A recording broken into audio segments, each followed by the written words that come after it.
waxaad ku soo dhawaataan barnaamijka Daranyo.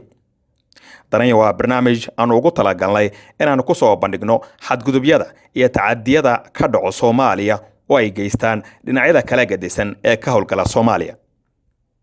Daranyo qaybteeda koobaad waxaanu ku eegaynaa xadgudubyada ay dadka rayidka u geystay taliska Mareykanka ee loo yaqaano US Africom tan iyo intii uu bilaabay inuu ka howlgalo wadanka Soomaaliya.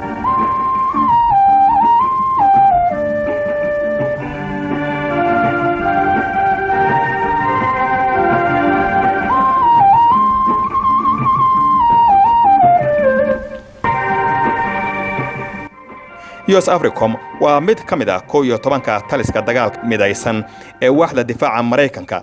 Saldhigeeduna waxa uu ku yaalaa xarunta militariga Kele Stuttgart ee wadanka Jarmalka. Waxay mas'uul ururkani uu ka yahay howlgallada militariga Mareykanka oo ay ka mid ka yihiin la dagaalanka khilaafaadka gobolada iyo joogteynta xiriirka militariga ee 53 wadan ee Afrika ku yaala. Aaga mas'uuliyadeedu waxa uu ka kooban yahay Afrika oo idil marka laga reebo Masar oo iyadu ku taala aaga mas'uuliyadda taliska dhexe ee Mareykanka. US Africom taliska militariga Mareykanka ee mas'uulka ka howlgallada militariga ee Afrika ayaa sii waday adeegsiga diyaaradaha aan duuliyaha lahayn ama duuliyaha una wadin iyo kuwa duulaanka si ay Soomaaliya ugu fuliyaan ugu yaraan ilaa 53 duqeyn. 2 Febraayo duqeyn cirka oo Mareykanku uu la beegsaday guri ku yaala magaalada Jilib ee gobolka Shabeellada Dhexe ayaa gabar lagu magacaabo Nuurto Kuusow Cumar oo ahayd 18 jir ayaa ku dhimatay dhaawac oo ahaa feerar ka soo gaaray madaxa. Waxa weerarkaasi ku dhaawacmay 2 gabdhood oo iyadu la dhashay oo daadu ay kala ahayd 7 jir iyo 12 jir iyo ayadood oo ahayd 70 jir.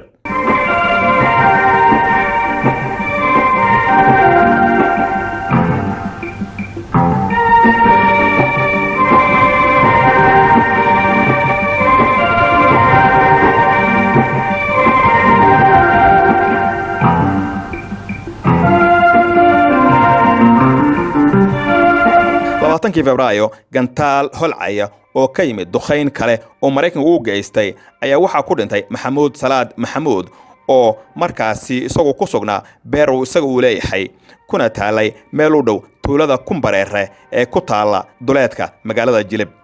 sanadka gudaheesa US Africom waxa ay qirtay mas'uuliyadda dilka 3 rayd iyo dhaawaca 8 kale kuwaasi oo ku waxyeeloobay 3 duqeyn oo kala duwan oo kala dhacay sanadadii 2019 iyo 2020.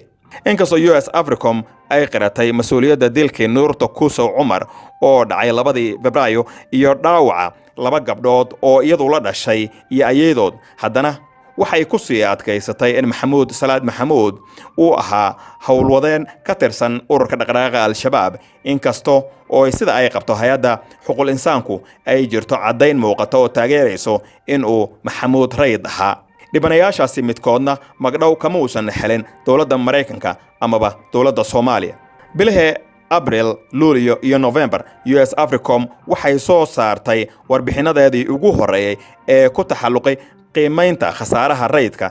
waxay sidoo kale samaysay bog internet ah oo looga warbixinayo khasaaraha dadka rayidka kaas oo u ogolaanaya dadka haysta khadka internetka inay soo sheegaan eedeymaha ku saabsan khasaaraha rayidka ee ay sababaan duqeymaha u geysto Mareykanka gaar ahaan ururkiisan loo yaqaano US Africom.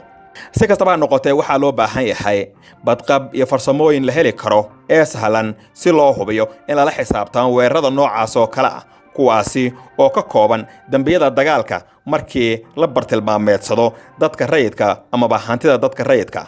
intaasi ayaanu ku soo gabagabaynaa barnaamijkeena ee Daranyo qaybtiisa koobaad. intaanu barnaamijkan kiisa xiga aanu ku kulmi doono qaybtiisa labaad waxaan idinku dhaafayaa sida iyo nabadgelyo.